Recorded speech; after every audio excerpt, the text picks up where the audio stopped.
You're listening to Remotely We Are One, a podcast to help inspire others to take their lives back from the office commute. I'm Rick, a passionate beer rep who loves the industry but hates the commute. And I'm Kaleem, a remote work advocate and consultant. We're going to speak with some of the top professionals who have managed to avoid the commute as they share stories from the most inspiring to the most comical, all while working remotely. Man, this sounds exciting. Let's clock in. And I was just thinking about this earlier. You know, they've done a ton of TV shows. Like they've done a TV show show and a movie on like a Walmart. You know what I'm saying? Like they've done these different shows of different businesses. Uh-huh. Please tell me you have some good shit about Froyo and frozen yogurt.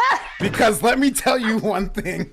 When I see Ali, frozen yogurt district manager at Twirl Frozen Yogurt, I manage 20 stores. I know Swirl in Fort Walton Beach at that. I know for a fact that there are so many interesting things that happen at all these odd times. So first off, should there be a movie or a TV show made about frozen yogurt? Oh, fuck yeah. Hands down. Oh my God, that's good to know. That's so cool. That is awesome. So many like memories are like flashing back. One memory I have is one of the girls, because you know you go and you do your own, right? And was it open late too? Was it open late? Yeah, of course. It's the tourist town. One of the girls that come out from behind where the manager office and the inventory and all of that's kept, and I come out and I don't see her, and I kind of turn around past the ingredients bar, like the toppings bar, and I look, and she's I can see this in my head. She's literally like this. Oh no! With the handle and her mouth coming out. I was like, what is she doing? Oh wow, that's dedication right there. Froyo. So when the movie script comes out, Rick, we got to get to it first, you know? Oh, man. How has no one ever thought of that? That definitely should have been thought of when the Froyo thing became so big back then. Especially in beach towns, like drunkards, late night, dropping ice cream all over the place. Like walking up and just eating the toppings without paying or anything. Like that was, you know, I'm like, what are you doing? It's so American. Yeah, like you know what I mean? It's just like I don't know anything about this place. I don't own it, but I'm gonna help myself because I'm an American. That's why. Yeah. Yep. Eat the topping. I'm American. I'll do what I want when I want. Yeah, I'll pay my taxes and give me some of these chocolate sprinkles because I know I'm entitled to them. Chocolate sprinkles. Welcome, everybody, to Remotely We Are One. I am your host, Rick Haney, flanked by the wise and whimsical Kaleem Clarkson. Hey, Kaleem. Hello, sir. Hello. Yeah, ooh, how dignified of you with that response. My goodness. Hello. I'm trying not to do accents because I'm really bad at them, and they always come out Jamaican, mixed in with Indian. Interesting. So my British is like, hello, but it has a little Indian to it. Yes. I am totally embarrassed if I am offending you. Please send me an email and tell me how bad I'm destroying your culture. I think that's fine. Yeah. Before we get into that, we have an exciting show today, do we not? I think we do. And this person, oh, what a treat. She's in Mexico right now. And for all of our listeners, she's just rubbing it in. She's on the deck. And in the background, Rick, what do you see in the background, Rick? I see a very cozy, first of all, I see an open-air apartment with an awesome overview of a beach. Yeah. It's a stupid postcard, Rick. I'm a little jelly. It's like this, villas going down like this canyon with these mountains in the background. And she looks like a screensaver. I'm super jealous. But besides being super jealous, Rick, what I'm really excited about our guest today is that she's a former digital nomad who's transitioning to, listen to this, a slow mad. Slow mad. Yeah, I'm looking forward to that. Yeah. Like I think I'm into the slow mad thing. I love it already. She is the co-founder of the Cowork Club.io with a friend of ours, Jordan Carroll. Shout out, Jordan. And this story right here. I'm curious. I'm searching for words right now because I'm looking for a substitute word. But her first remote interview, she was wearing a professional blouse up top. But no bottoms, right? No bottoms. No bottoms. Just in As her George Takei would say, oh my. her Dundies. Story. Is it her Dundies? Are those things are Dundies real? Last but not least, she is the founder of Fully Remote with Ali. Listeners, viewers, give a warm welcome Yes. to Ali Pruitt, everybody. Ali Pruitt. Welcome Maybe to the one show, of- Ali. Definitely the most entertaining one. Thanks, guys. I'm really glad to be here. So far, already really enjoying chatting with you, shooting the shit with you. Yes. Good. We enjoy it too. That's what we do best. We don't really get much done. We just shoot the shit all day. Yeah. You guys So need to come to my my next shoot the shit virtual lunch. Is it really called the Shoot the Shit virtual lunch? It really is. Every month, the third Thursday, I host a 1 hour shoot the shit virtual lunch. It's genius. Wow. That sounds like something I wouldn't ever leave, to be truthful. It's an invite that I cannot refuse. Because I'll be right in my element, so it sounds great to me. I love it. Definitely come. I started just because I wanted to be selfish during the pandemic and do something virtually with people that I was connecting with. And then it just has evolved to this thing where people want to show up and talk about remote work while just casually shooting the shit. Fantastic. Ali, since we're on the subject, can you share with us a little bit about your initial experience with remote work, how you got started, and how you ended up where you are now? Yeah, sure thing. So it feels like such a complicated story because in my content, you'll often see that I say going fully remote is a very personal journey. And that's what it is for me. There was a lot going on in my personal life. I was experiencing intense burnout where I was working before, like 2 years straight. And I had no idea the amount of damage that I was causing myself. And so it was more out of just desperation for wanting my life to change, knowing it wasn't going to unless I did something about it. And knowing that I couldn't handle the way my life had been, like I needed to make a change. And because I didn't really know exactly what I wanted, I knew that I needed the freedom to figure it out, and it made the most sense to get a remote job. While, of course, a lot of us have experienced, sometimes it's really difficult to get a remote job, especially before the pandemic. This was like almost 5 years ago at this point. So it took some time, networking and all of that jazz. And during that time, I knew I needed to set my life up for the life that I wanted. So I sold my house. I got rid of all of my stuff, sold off what I could, took the rest to charity, went down to about a dozen boxes, and still didn't know exactly what I wanted or what I was doing. I just knew that I was taking steps towards something, towards freedom, basically. And luckily, through just different circumstances and puzzle pieces fitting together, I ended up getting an interview with a fully remote international company and did really well on the interview, got the job. I still didn't realize how much freedom I actually had, though. It was a couple weeks in, maybe a couple months, it just hit me. I realized I could do this work from New Zealand, and I've always wanted to go to New Zealand. That's like the ultimate dream, like the number one item on the bucket list. But I wanted to go for 2 or 3 months. I was like, I could do this. So I scheduled the flight, I booked in Fiji, and I did 3 months in Fiji and New Zealand. And I realized, wow, I have a shit ton of freedom. Like I can go and wherever I want, I can live wherever I want. And then on that trip is what I learned what a digital nomad was. I didn't even know what it was before. And I was like, okay, cool.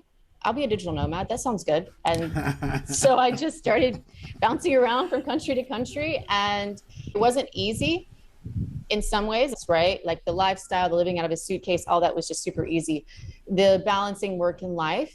Luckily, I had taken the role as a part-time contractor, mainly because of the burnout I experienced, and I couldn't go back to working 40 hours. But I also started to realize that I didn't have very good boundaries, not just with work, but in my personal life as well. And then that was like really when I started digging in, why don't I have good boundaries? And then it's like the onion and the layers that gets peeled back, right? And then all of a sudden I'm on this healing journey, and I have the time freedom, because that's what remote work gives, to actually focus on myself, to give myself what I wanted and I needed.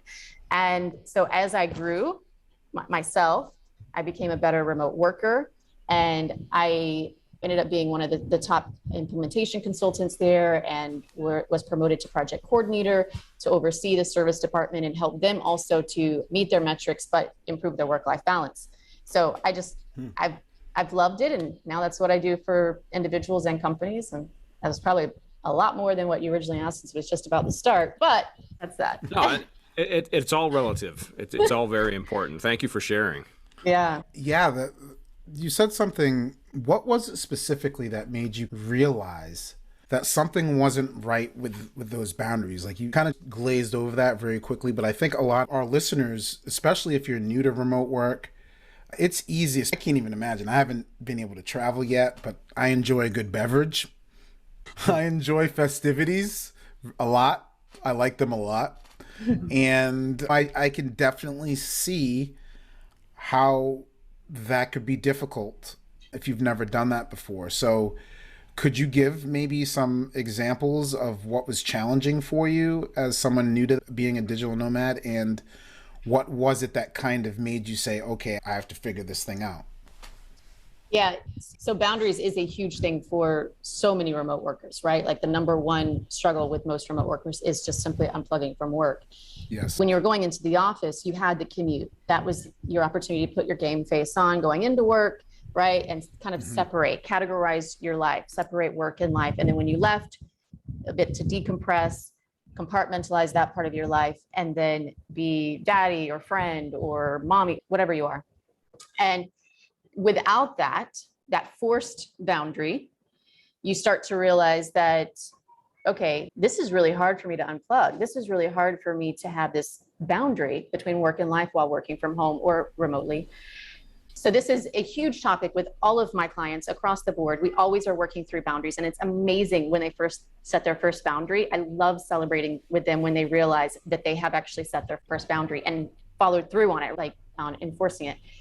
But for me, what I realized in my own personal journey was where I was working before, it was the type of organization that it connected to most aspects of my life, like social, everything. So it was even more difficult for me to create those boundaries that I was already not doing. And when I experienced the complete exhaustion and desperation of needing a change from the burnout, and I made this transition, I first off just knew that I couldn't go back to working 40 hours. Like I mentioned, I had to work, less. I had to have more control over fewer hours. And in that, I was so desperate to not experience burnout again. It was actually easy to create that boundary and set that and communicate that boundary to leadership. And then when they pushed, because people, that's what we do. We're human. We naturally push against other people's boundaries. But that's where you come back and you reinforce that boundary and even follow through on a consequence if you need to.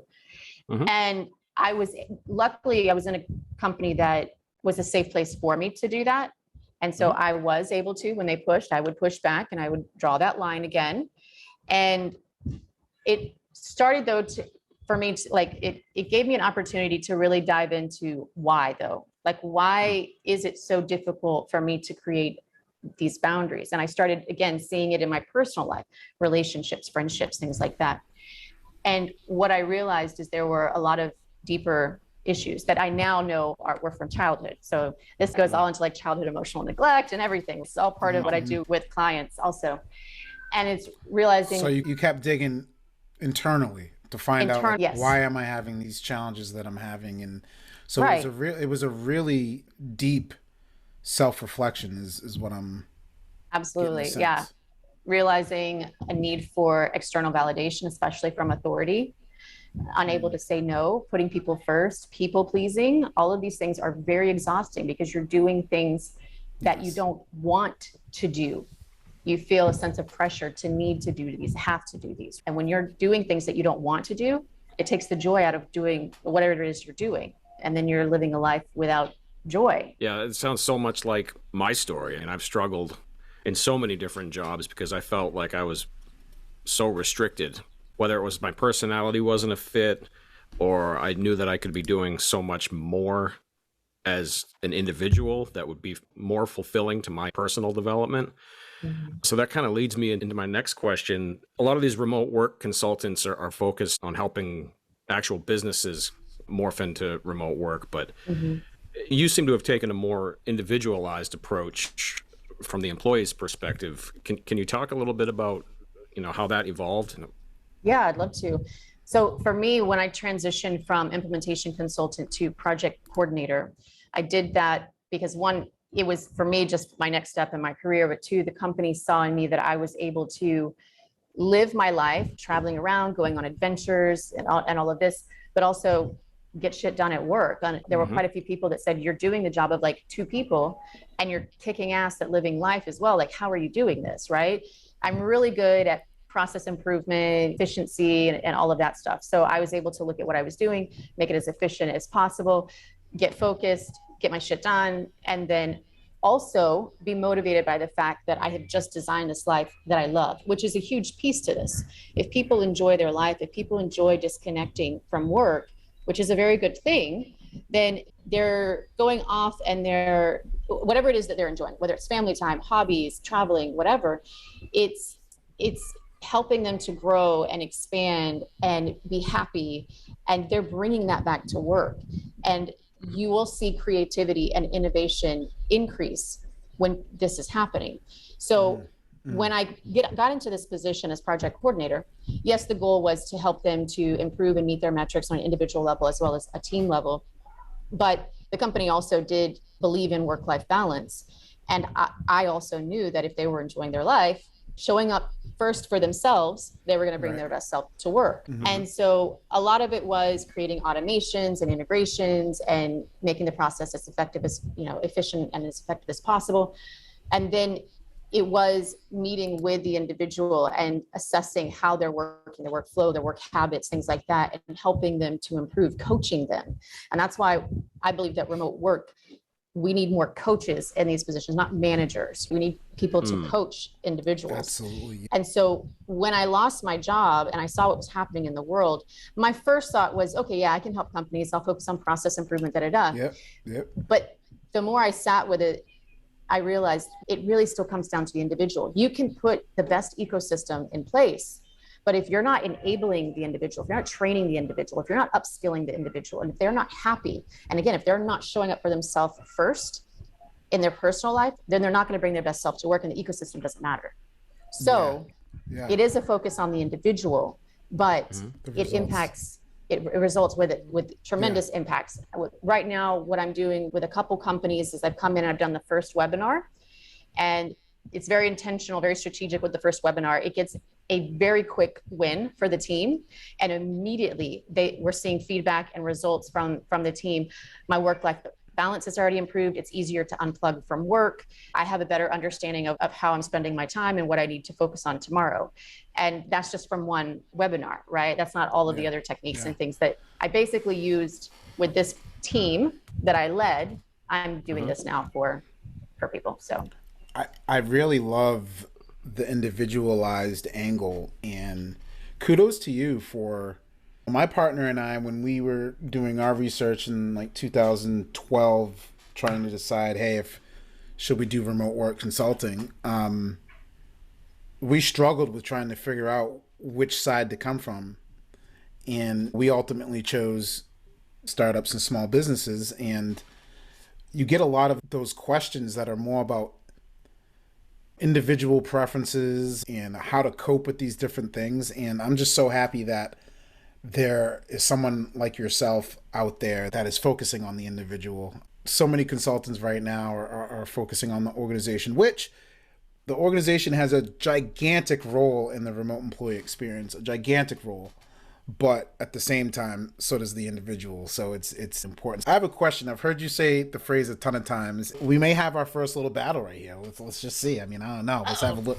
Let's get a little dirty. Let's go. Let's hear it. Yeah, let's get it. So I'm just curious, because I've heard about how you talked about you're one person and you're not two people as far as working and how you designed your life. One of the phrases that we use at Blend, we don't use work-life balance, we use work-life integration. And I'm just curious, number one, do you think that there is a difference between the two? And then number two is, what's your thoughts on the versus phrase, Yeah. No, great question. And I've definitely been asked this a few times. I love the work-life integration. I think work-life balance, it's more common, right? People True. relate to That's it. true. So That's true. for That's content true. purposes, yeah. But for myself and why I tend to use work-life balance over work-life integration is because, yes, you need to learn to integrate work and life and all of this and the fluidity of it and the flexibility of it. But at the end of the day, you're still looking for balance. You're looking for harmony. You're looking for peace in your life, right? Like the balance to be able to go and do what you want when you want, which is the integration, right? And so I think for me also in my personal life, my healing journey, as I've talked about, balance has become so important to me. The balance even between the yin and the yang as well, Yeah. right? I was waiting on it. Right, Yeah. right. And so that's why for me, that's what it is. And it's interesting because I feel like I hear work-life integration more from freelancers, solopreneurs, and entrepreneurs. And I hear work-life balance more from employees. And I think that there's just a difference, right? When you are an employee, even if you love what the company is doing, you're all about the vision and you're passionate about it, it is still a job. It is True. still a True. paycheck, That's a and you very good want to point. disconnect and you want to enjoy your life. Yeah. When you're an entrepreneur, solopreneur, freelancer, right? Like It's your business. it's your business, it's your baby, right? Right. So Right. I'm hearing a lot of that integration more from people like that, like myself included. But even for me, yes, I'm learning to integrate work and all of that, but I'm still at the end of the day, I want to feel balanced at the end of the day. At the end of the week, I want to feel balanced in my life. So Now, kind of a follow-up question to that. Do you feel like balance? I think the reason why I don't enjoy that term, even if I was working for an employee, is it's like a if-then situation, right? It's not a mixture. It's if-then. yeah, And for some people, balance means equal. Yeah. I think a this lot of people and would I think a lot of people would say that it should be relatively equal, but for some people, 80 hours a week is happiness. You know what I mean? Like it is, their balance is working 80-20 versus 50-50. But anyway, I mean, like you said, it is, the term I don't think is necessarily the most important part. It's more about like your life design. And that's what I really love about your phrase, yeah, designing your life the way you where you want. want and need sometimes. Sometimes you need to design it a certain way. Yeah. Yeah. Take me, for example. I have a lot of different skills that I've acquired over the years. Right now, my strongest suit is probably sales and marketing, but Kaleem and I have just discovered over the last several days that I should be focused on my career as being a voiceover actor, which, as we know, is about as remote as you can get. That can be done anywhere. I mean, So, just listen to yeah. that sexy. I mean, just The put some of thought that, crossed my put some sexy on it, Rick. Give us some sexy real quick. Give us some sexy. I'm not that good on the spot. Yes. So, now that I've totally derailed my train of thought, I'm sorry. No. It was my own fault. It's hard being this good. But anyway, so what we're talking about the individual who's really conflicted because, I love my current industry. I've been doing this for over 20 years and I am a little burned out. But the thing that's kept me going is that I have found new elements in my industry to be passionate about. So what kind of advice would you give to somebody in my shoes who is really passionate about a lot of things that they've done, but they just want that ultimate flexibility? Where would they start? So this isn't an area that I really would call myself an expert. This is when I typically would bring in like someone like Jordan Carroll or a remote career coach like Juliana Robbie, Kate Smith. And that's what they are experts in, is looking at what are your skills currently, what translates over into a remote position, and where's the gap that needs to be closed? What are some skills that you need to acquire? Also, remote work itself, and this is more where I can come into play, remote work itself requires a level of skills that you likely haven't acquired working in the office. Being able to communicate asynchronously, manage your time, manage your freedom, these types of things, staying focused, A lot of people get distracted throughout the day and stuff. It's the whole boundaries thing, all of that. These are all skills that you need as well. So a lot of people looking for a remote job, they focus more on the hard skills and they don't focus on the soft skills. They come to me after they get the job and they're not excelling at it. And then they want help with those soft skills. So I say, if you're looking for the remote job, the flexibility, the freedom, then focus on the hard skills and the soft skills. Look at what you have, assess the skills you already have, and then look at what the gap is and close that gap. Interesting. So, for example, you know that your work from home office is going to be distracting because of whatever living situation that you're in. You need to start thinking about and planning how you would work your day. Would you need to work your hours at night when everyone's asleep? So now you're looking maybe for a remote job that's maybe overseas because the time difference or whatever. If you need that person to watch over you because you're just that type of person that needs that extra motivation, there's nothing wrong with it. I do feel like there's a lot of glamorizing, you got to be self-starter and self-motivated. Some of us need a little fear to be motivated. And in that context, I would say join a co-working spot where other people are working at the same time to kind of keep that motivation. So I really do love where your niche is in this remote workspace, and it's going to continue to grow. I think this is just the beginning. So we've had some good stuff so far. There's been a lot of good things in this episode. I think everyone should rewind it and listen again. But we got to move on to some entertainment here. We started off in our teaser, so go ahead and start. I don't even want to ruin any piece of this story. So you have a remote work story for us. Go ahead and kick it off. We need lots of pieces to the story. I'll give you the details. Like, what type of job was this? I mean, all sorts of good stuff. Sure thing. Yeah. The job was for software implementation consultant for a project management company.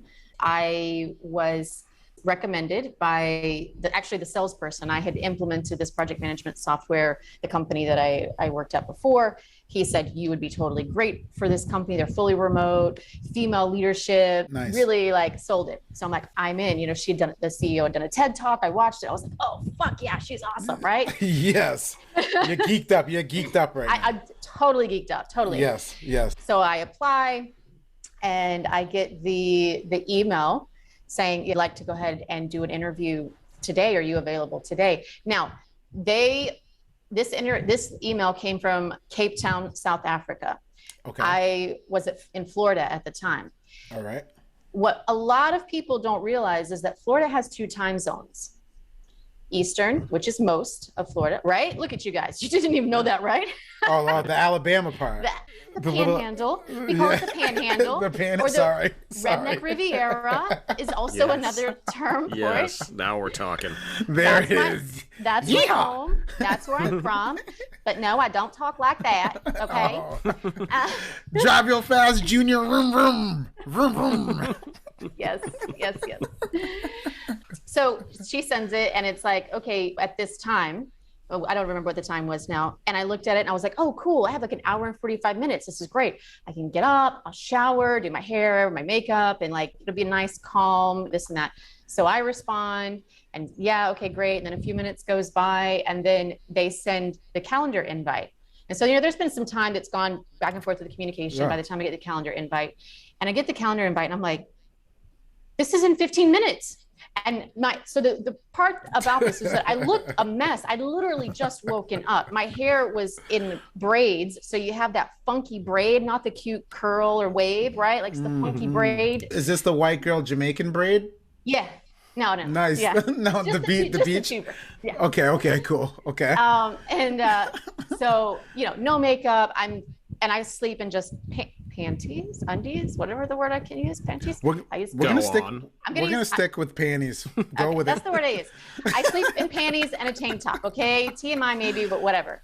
And so I'm like, holy shit, like 15 minutes and I've got to be on this interview. And so like, I'm like, maybe I can let them know that that's not the right time. And so I'm like messaging and I'm trying to like see if they're going to respond, and they're not responding. And so I'm like in the bathroom and I have this like magic wand curly thing. So I'm like putting on makeup and like doing my hair, like doing all the things and, you know, earrings and all this. And I look and it's like 2 minutes. And I'm like, holy shit. Panic. I'm still in panties and a tank top. Go into the closet, look for a blouse, put it on, looking at my bottoms. I'm like, shit, I don't have time. Okay, whatever. You go, sit down, open up the laptop, click on Skype. Hi. Hello, I'm in my panties.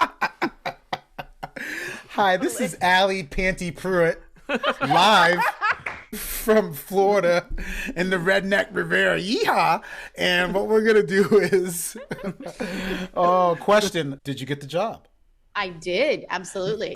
Wow! Fantastic. Done. Well done. Yep. Well done. So I think that that's going to be my secret in the future. If I decide to take any roles or positions and I'm going to interview, I'm just going to interview in blouse and a panties. Oh my gosh! It's my good luck charm. Giggity. You got to dress to impress. I later ended up talking to the CEO because I did the interview with the COO. So after I got the job and I did my like first connect with the CEO, I actually ended up telling her the story, and she was like, "Oh my gosh, if you had told the COO on the call interview, she would have hired you on the spot immediately." Oh, fantastic. That's awesome. And you know what? I didn't even think, like, of course, my ridiculousness, I'm forgetting that it's a woman-owned business. So she was right there with you. She got it. She was like, yeah, you had to get your hair did. So you had to do all the stuff in the last minute. She was feeling it. That's great. Yeah. That's what a great story. That's fantastic. Ali Pruitt, thank you for joining us. Just before we forget, I want to make sure our listeners know where to find you. Any websites or profiles that you want to highlight? Yeah, I'm most active on LinkedIn. So Ali Pruitt there. I have a website, fullyremotewithali.com. You can see some lifestyle stuff on my Instagram, Fully Remote with Ali. And I am getting ready to launch. I've got a couple things coming at the beginning of the year. The co-work club that I've been co-founding with Jordan, we're in beta right now, but we are going to actually launch this as a paid monthly program at the beginning of the year. So keep an eye out for that. And I'm also launching a hybrid course, 6 weeks to work-life balance. It's going to have the group accountability, the virtual co-working, some one-on-one sessions with me, group AMAs, and modules to take you through learning all the techniques that I teach my clients that have found great success with getting shit done and enjoying fully remote lifestyle. Well, we can also enjoy shooting the shit once a month from now on, I hope. Absolutely. Yes. You can see that posted on LinkedIn. Every month I post that. You can get the link for the calendar event. And of course, you can always sign up for the fully remote newsletter and get all the details of everything that I'm doing. Awesome. Awesome. Fullyremotewithali.com. If you're having challenges working remotely, go there now. Take a look. She knows what she's doing. I mean, look, if she can get the job in just her panties. That doesn't mean you get to take yours off. Yeah. Thank you so much. Would not be surprised. Thank you for having me, guys. You've been listening to the Remotely We Are One podcast. Visit us at remotely1.com/podcast for upcoming episodes. Subscribe to our YouTube channel and download our episodes on your favorite podcast app. Hey, don't forget to clock out.